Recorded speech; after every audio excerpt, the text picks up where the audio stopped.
Assalamualaikum dan salam sejahtera. Saya Izzatur Rashidah binti Abdul Karim S47990 di bawah penyeliaan Dr. Yulita daripada Sarjana Muda Pengurusan Pengajian Polisi. Pada hari ini saya akan membentangkan kajian saya yang bertajuk Peranan Iklim Universiti sebagai Moderator of the Moderator ke atas pencapaian kendiri dalam meramal burnout dan semangat belajar pelajar universiti, kajian Leary kuantitatif multilevel. Seterusnya kita beralih kepada isu kajian yang kita gunakan dalam kajian ini, yang mana mengambil dua perspektif, iaitu perspektif barat dan juga perspektif timur. Sebagai contoh, kita boleh lihat di mana negara Amerika Syarikat, remaja berumur 18 hingga 29 tahun merupakan golongan yang paling ramai mengalami masalah burnout dan juga masalah kurangnya semangat. Ianya dilaporkan pada kajian Kans pada 2019. Seterusnya, pada kajian Kin pada tahun 2016 di University Science Malaysia iaitu USA mendapati bahawa golongan pelajar merupakan golongan yang mempunyai masalah burnout yang paling tinggi sehingga yang mencapai 80%.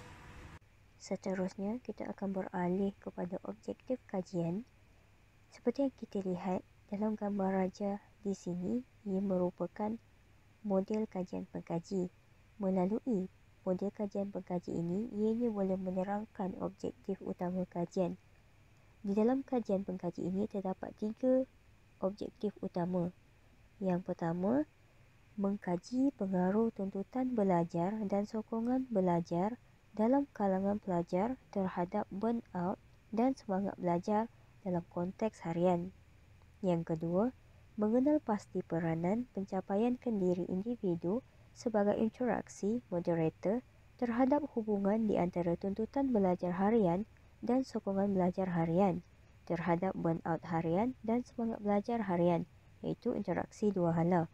Dan objektif yang ketiga, mengenal pasti peranan iklim universiti sebagai interaksi moderator of a moderator ke atas hubungan interaksi dua hala pencapaian kendiri individu dan tuntutan belajar harian, serta pencapaian kendiri individu dan sokongan belajar harian dalam meramal burnout harian dan semangat belajar harian, iaitu interaksi tiga hala. Seterusnya, kita akan beralih kepada sorotan literature yang mana pengkaji banyak menggunakan teori-teori. Teori pertama yang digunakan adalah teori job demand resources ataupun JDR daripada Baker dan Laboratory pada tahun 2007, 2014 dan 2017. Seterusnya adalah self-determination theory dan yang terakhir adalah safety signal theory. Dalam bab ini juga, pengkaji banyak mencari bahan-bahan bacaan daripada perspektif barat. Seterusnya kita beralih kepada metodologi kajian yang mana mempunyai 3 bahagian utama iaitu responden, instrumen dan juga analisis. Pada bahagian responden, pengkaji memperolehi 30 data pelajar yang mana mempunyai 120 data diary yang mana ianya bermula pada hari Ahad sehingga hari Rabu. Dan seterusnya adalah instrumen kajian di mana kajian ini mempunyai 6 pemboleh ubah utama. Yang pertama adalah iklim universiti yang mempunyai 4 item utama daripada Griff pada tahun 1997, dan yang kedua adalah pencapaian kendiri yang mempunyai 10 item daripada Rosenberg pada tahun 1965, dan yang ketiga adalah tuntutan belajar yang mempunyai 3 item utama yang diperoleh daripada Kristen dan Brooke pada tahun 2003, dan yang keempat adalah sokongan belajar yang mempunyai 8 item utama daripada Eddie Mansha, Rusty dan juga Naim pada 2008, dan yang kelima iaitu burnout yang mempunyai 8 item utama daripada Demoroti, Mostert dan Baker pada tahun 2010, dan pemboleh ubah yang terakhir iaitu semangat belajar yang mempunyai 8 item utama iaitu daripada Karnova Haley, Shofeli dan juga Salanova pada tahun 2019, dan yang terakhir iaitu analisis, di mana analisis kita menggunakan aplikasi Hierarchy Linear Modeling ataupun HLM daripada Rodenberg pada tahun 2011. Seterusnya kita akan beralih kepada dapatan kajian, iaitu merujuk kepada jadual 2 analisis multi-level dalam meramal burnout harian. Ianya melibatkan 3 hipotesis, iaitu hipotesis pertama, hipotesis ketiga dan hipotesis yang kelima.